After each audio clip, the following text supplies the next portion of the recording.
For this video, we are going to solve this problem using method of joins. So we already saw how we could solve it with method of sections, where I showed how we solve for the reactions. Now I'm only solving for the reactions at A because my plan for method of joints will be to start at A and then work my way over to the joints that I need. So for me, if I need BC, GH, and CG, then it makes the most sense to start at A because I will arrive at those numbers quicker than if I started at E. And my only options would be to start at A or E because every other joint would have too many unknowns for me to solve for. When you're doing method of joints, you have to start where there's going to be only two members because all we have are sum of forces in the X and sum of forces in the Y. There are no moments when our free body diagram is just a point. So my plan will be to start at A. So this will be the first joint I do here at A. And since I know AX and AY, my two unknowns that I'll be able to solve for will be the AB and the AH. Once I know those two, I'm going to look at going to joint B or joint H. When I look at B, I can see that I have 2 members left to solve for because I already know AB. So therefore, B is going to be my second one because if I try to go from A to H, I would be left with 3 unknowns at H. But now that I have BH from doing joint B as my second joint, then I could go to H and I would have 2 unknowns. And so you can see by doing 1, 2, 3 joints at this point, I have 2 of the ones that the problem has asked me to solve for. And therefore, I just need 1 more. So I would look at going to C or G. But if I look at C, I can tell I would still have 3 unknowns. So therefore, I'll end up at G, which joint G is the one that we did in method of sections already. But if we're doing only method of joints, then this will be the path. So I'll have a free body diagram of joint A, of joint B, of joint H, and then of joint G. Okay, so let's get started with our method of joints. The first thing we're going to need is a free body diagram, because anytime we're trying to solve for forces, that is what we need. So, like I said, we'll start with A. So here's my body, my joint A. It's just a point. And I'm going to draw my reactions, the AX and the AY. I have to draw them the same direction as I draw them on the free body diagram of the whole truss. And then I'm going to draw my members, which I always draw out away from the joint, which is in the direction of tension. So we have AB and AH. And I'm going to need this angle, which I'll label alpha, because it will be different than the angle theta that we had solved before for the method of sections. So that alpha will be this angle, which I can get from that triangle where I have 5 meters, and then they told me that from B to H would be 3 meters. So I know that alpha will be the inverse tangent of opposite over adjacent, and then I can calculate alpha to be 30.96 degrees. So that's going to help me so that I can break my AH up into X and Y. Okay, that's my free body diagram. As always, from a free body diagram, we can apply our equilibrium equations, where I'll have the sum of forces in the X to be 0 and the sum of forces in the Y to be 0. And AY and AX we already know. So AY here is a positive 8.25 and AX is 0. Now for me, I'm going to start with the sum of forces in the Y because I can see that in the X I'd have AB and AH, which would be 2 unknowns. And if I can avoid that, I try. So if I go to Y, then I have 1 unknown. Sometimes we can't avoid it and we end up with a system of equations, but when I can't avoid it, then I try to. So we will go to sum of forces in the y, where I'm going to have AY, which is up, so I'm going to add it, and AH, which acts down, at least the y component acts down, and that's going to equal, oh, you know what? I think I'm missing my 2. Yes, I am. 2 kilonewtons.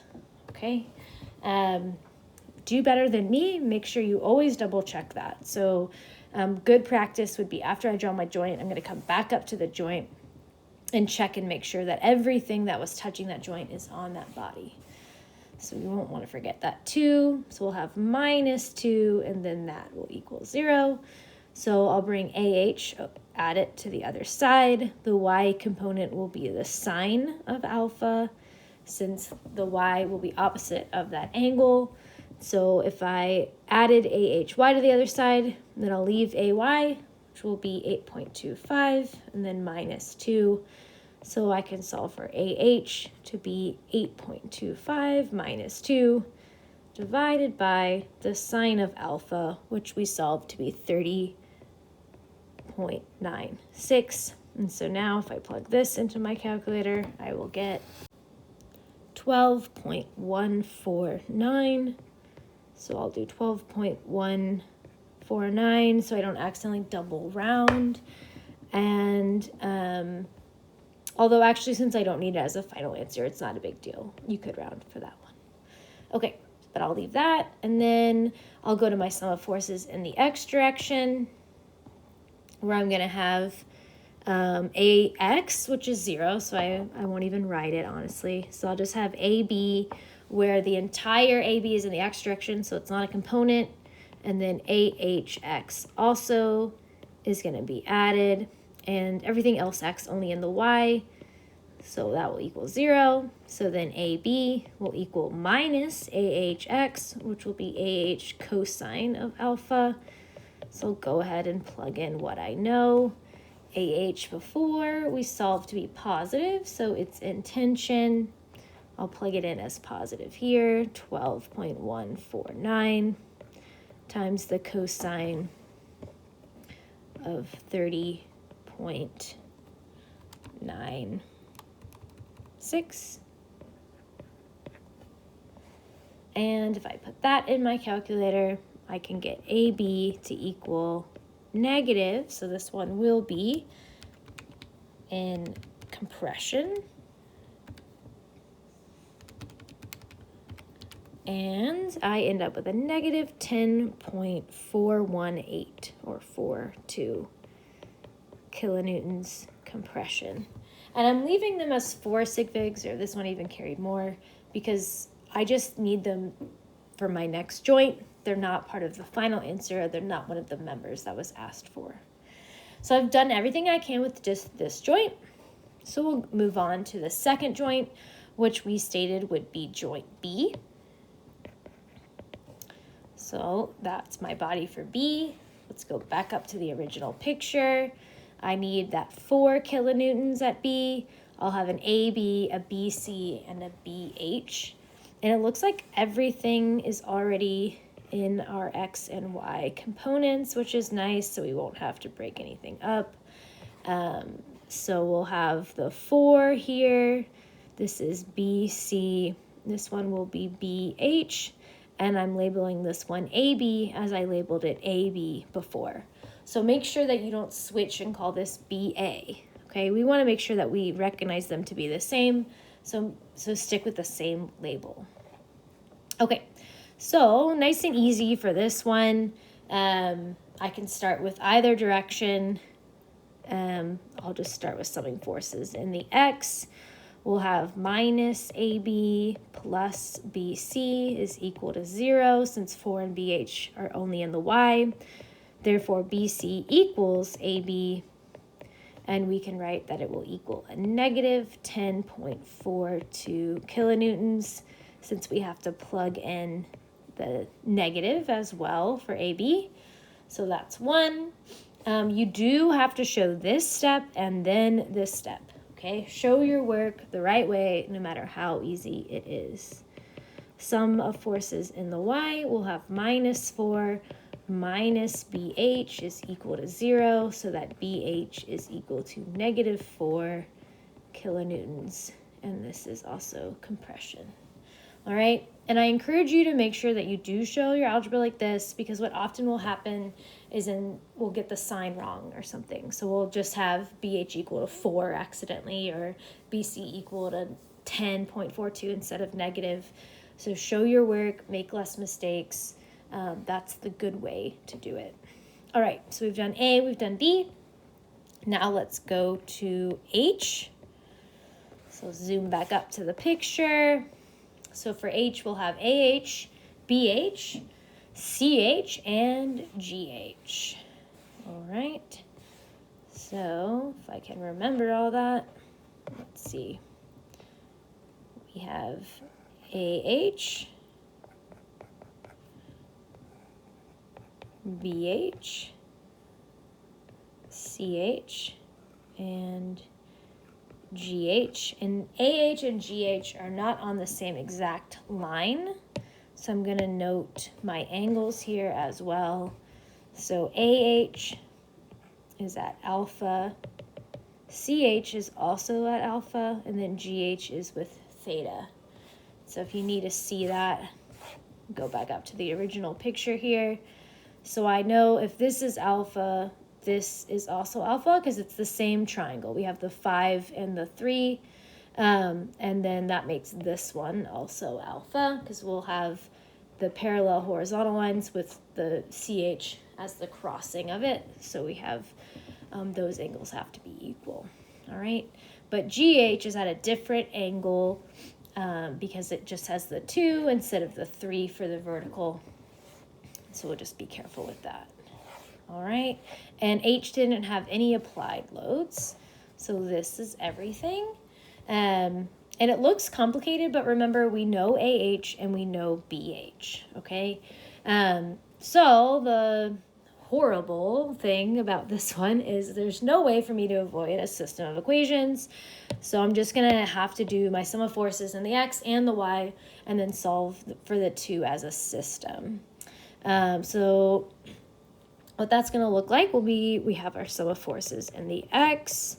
I'm going to have AHX, which will be minus, and then the CHX and GHX components will be added. So AH is the one with the cosine of our alpha. CH will also have cosine of alpha, and GH will be cosine of theta. Okay, and so from here now I'll plug in everything that I know, and we'll see that CH and GH are still going to be left. So I'll have, maybe I'll even add the AH over. So we'll have CH cosine of alpha, where alpha is the 30.96.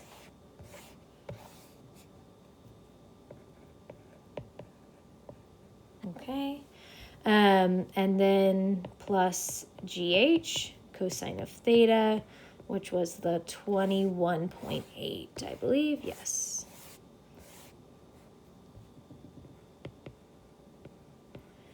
And I'll add the AH over, where AH is positive, so when I add it over, it'll stay positive. And then this is times the cosine of alpha, which is the 30.96. And so from here, you know, I can turn everything into a number to make it look even easier when I go to my system. You know, I can pause here and see what the next equation looks like, and then decide maybe which one, you know, what to do from there. So I'm going to pause and just go to my next equation because I know I have 2 unknowns, so I know I just need this other equation. So I'll do my sum of forces in the Y, where I'm going to have BH that acts up.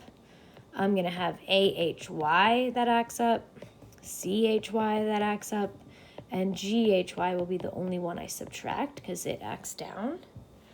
And BH we solved for, so that's going to be a -4. Okay, make sure you plug in the negative when you solve for it as negative.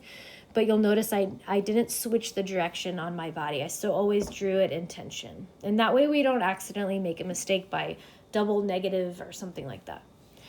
So we want our free body diagrams to always match what our answers are.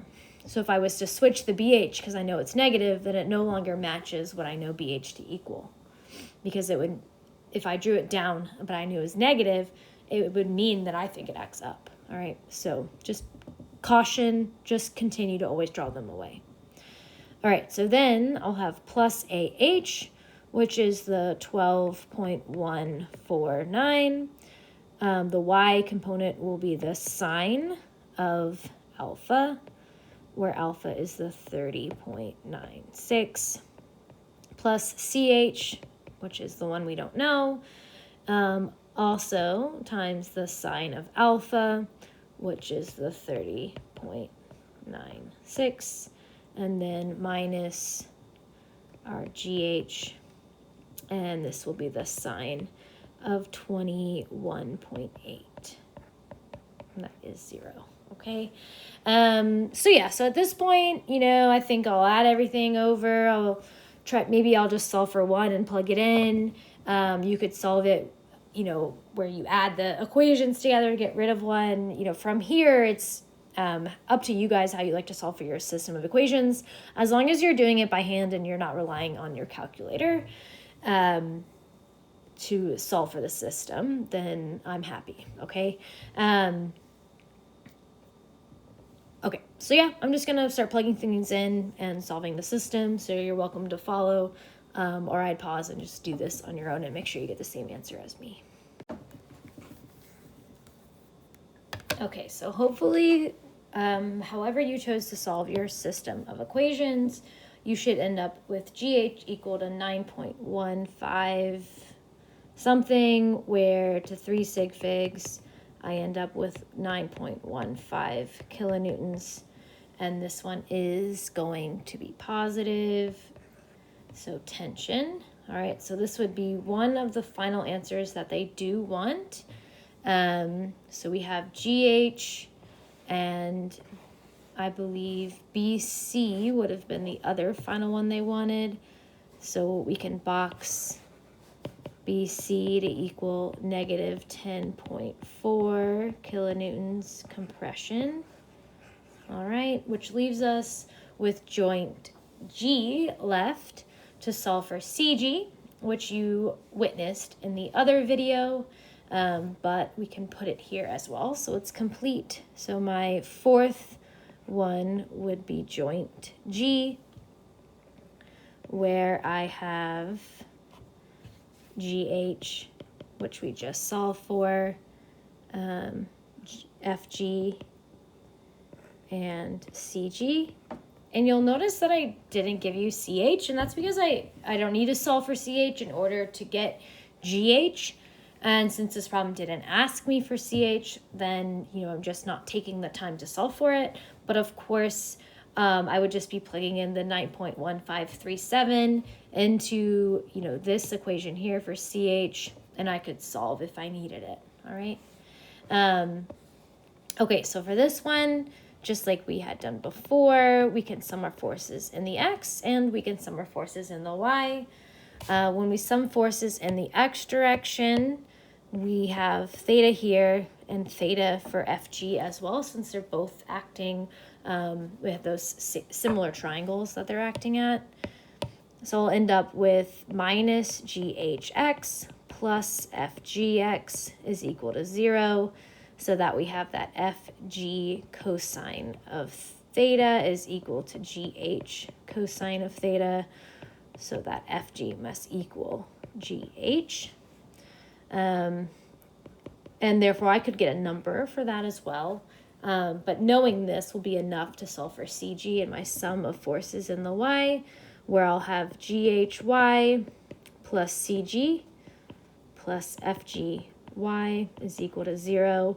So GHY and FGY are the same. So this would be like having 2 GH times the sine of theta plus CG equal to 0. So that CG will equal negative 2 times GH, which we solved for to be 9.154 or 37. And then the sine of theta, which we solved for to be 21.8.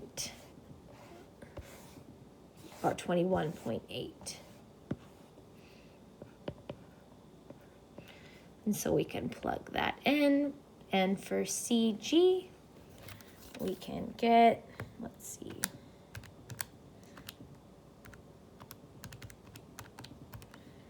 I get negative 6.7988,